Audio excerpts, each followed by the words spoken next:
Mesdames et messieurs, bonjour. Et tout juste 15 h au Caire, l'heure de votre journal en langue française de ce jeudi, le 21 août 2025. Sans plus tarder, commençons avec les principaux titres.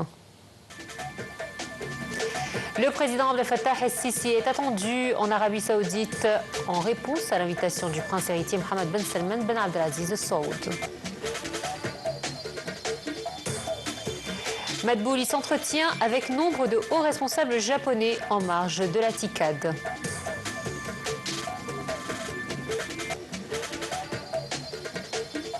Antonio Guterres condamne fermement le plan israélien d'élargir la colonisation en Cisjordanie occupée, estimant qu'il viole le droit international.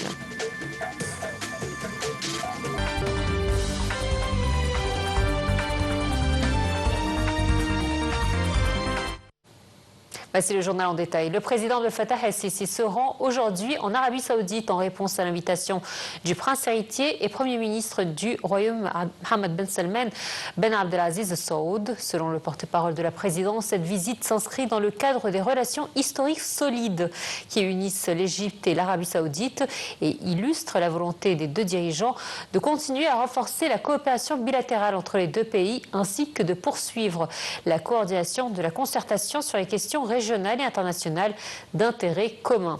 Le porte-parole a ajouté que les entretiens entre le président Sisi et le prince héritier prévus dans la ville de Neom porteront sur les moyens de soutenir et renforcer le partenariat stratégique entre les deux pays afin de servir les intérêts communs sur les plans politiques, économiques et du développement. Les deux dirigeants examineront également l'évolution de la situation dans la région, notamment la guerre dans la bande de Gaza, ainsi que les dossiers relatifs au Liban, à la Syrie, au Soudan, à la Libye, au Yémen, mais aussi la sécurité de la mer Rouge.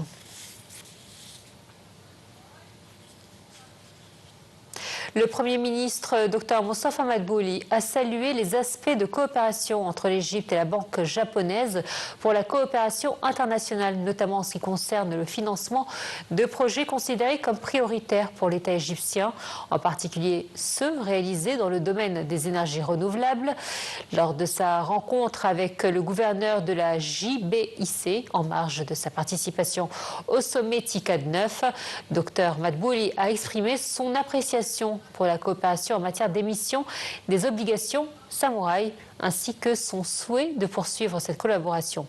Il a également souligné l'opportunité actuelle de créer une zone industrielle japonaise en Égypte au sein de la zone économique et accord de partenariat qui faciliterait l'accès des produits manufacturés en Égypte à de nombreux marchés, ainsi que sur les incitations et avantages offerts aux investisseurs en Égypte. Pour sa part, le gouverneur de la Banque japonaise pour la coopération internationale a exprimé son accord avec cette vision, insistant sur l'importance d'une grande présence des entreprises japonaises sur le marché égyptien et sur l'augmentation de leurs activités en Égypte à la lumière de l'amélioration de la situation économique égyptienne et de la stabilité qu'elle a atteinte au cours de la période récente.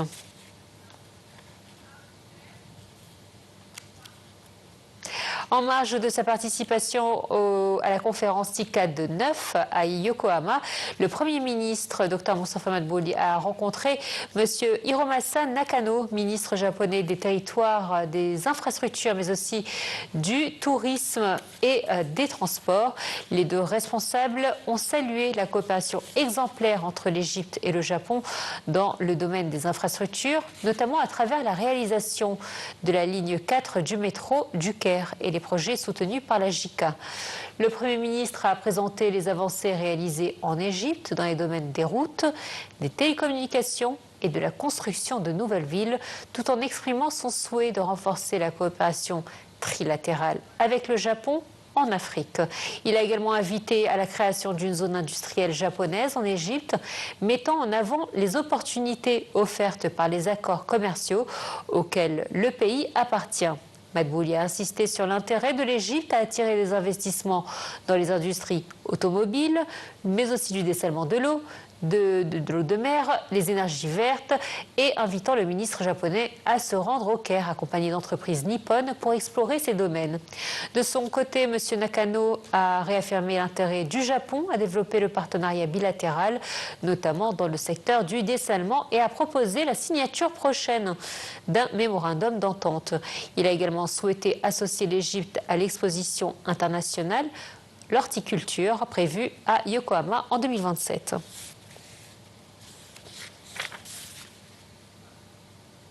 Toujours en marge de la conférence internationale TICAD 9, le Premier ministre Mostafa Madbouli s'est entretenu aujourd'hui avec le président et le directeur exécutif de l'organisation japonaise pour le commerce extérieur, Norihiko Ishiguro, en présence de la ministre de la Planification, du Développement économique et de la coopération internationale, Rani Al-Moshot. L'ambassadeur de l'Égypte au Japon, Mohamed Aboubakr, était également présent.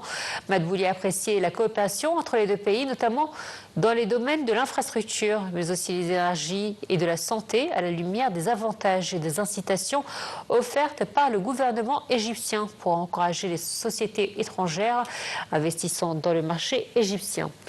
Le Premier ministre a exprimé sa volonté de créer une zone industrielle japonaise complète dans la zone économique pour le canal de Suez, compte tenu des facilitations octroyées par le Caire pour ces grands projets et l'avantage stratégique dont bénéficie la zone du canal de Suez grâce à sa position géographique privilégiée.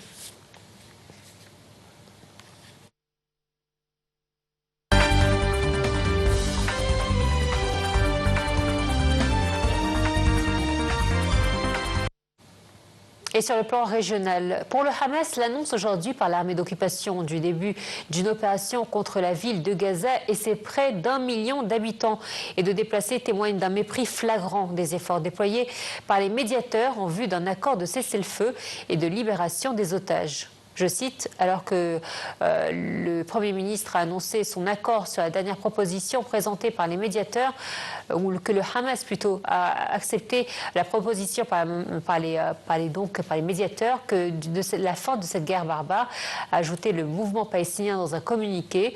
Lundi, le Hamas a annoncé avoir accepté une nouvelle proposition des médiateurs, Égypte, Qatar et États-Unis, pour une trêve de 60 jours assortie de la libération des otages en 2 étapes.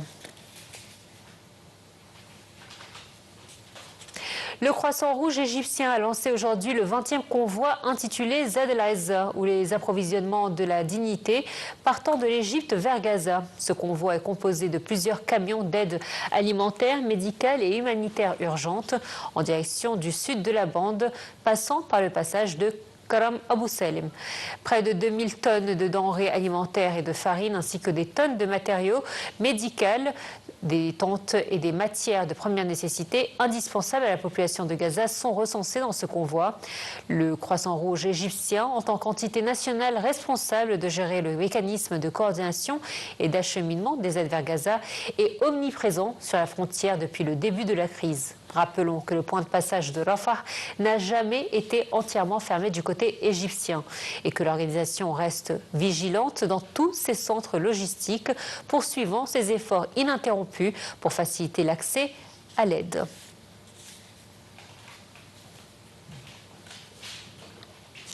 Israël a approuvé hier un projet clé de construction de 3400 logements en Cisjordanie occupée, dénoncé par l'ONU et plusieurs dirigeants, car il devrait couper ce territoire palestinien en 2. La perspective de l'approbation de ce projet emblématique et controversé par un comité technique israélien avait suscité la semaine dernière une levée de boucliers dans le monde.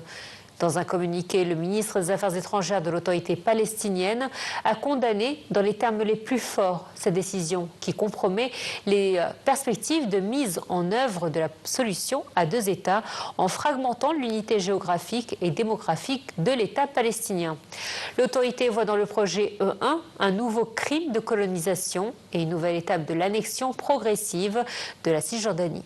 Le secrétaire général de l'ONU, Antonio Guterres, a condamné fermement cette décision, ainsi que le chef de la diplomatie britannique, David Lammy, qui a appelé le gouvernement israélien à revenir sur cette décision.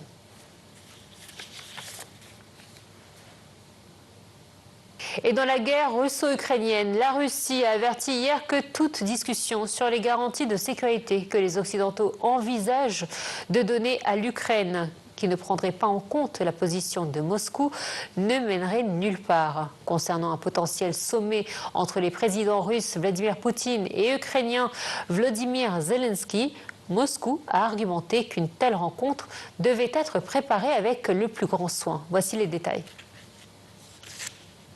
La question des garanties de sécurité réclamées par l'Ukraine pour dissuader la Russie de toute nouvelle agression en cas de paix est au cœur des efforts diplomatiques en cours pour trouver une issue au conflit lancé en 2022. Européens et Américains ont évoqué ces derniers mois différentes possibilités allant de garanties similaires au fameux article 5 de l'OTAN, au déploiement d'un contingent militaire en Ukraine ou encore d'un soutien en matière de formation aérienne ou navale. La Russie, qui considère l'expansion de l'OTAN à ses frontières comme l'une des causes profondes ayant mené au conflit, rejette de son côté catégoriquement la plupart de ces éventualités. Discuter sérieusement de garanties de sécurité sans la Russie est utopique. C'est une voie qui ne mène nulle part, a asséné mercredi le chef de la diplomatie russe Sergei Lavrov, pour qui les questions de sécurité collective ne peuvent être abordées sans la Russie.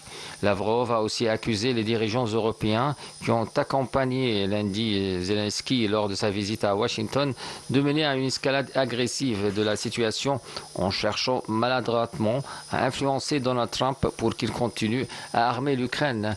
Donald Trump, qui a reçu le président ukrainien Volodymyr Zelensky lundi après s'être entretenu avec Vladimir Poutine vendredi en Alaska, souhaite désormais organiser un sommet entre les deux dirigeants auquel le Kremlin est, selon lui, favorable. Moscou envisage pourtant un tel sommet seulement dans la phase finale des négociations devant mener un accord de paix. Sergei Lavrov a indiqué mercredi que cette rencontre ne devait pas être précipitée pour qu'elle ne débouche pas sur une détérioration de la situation.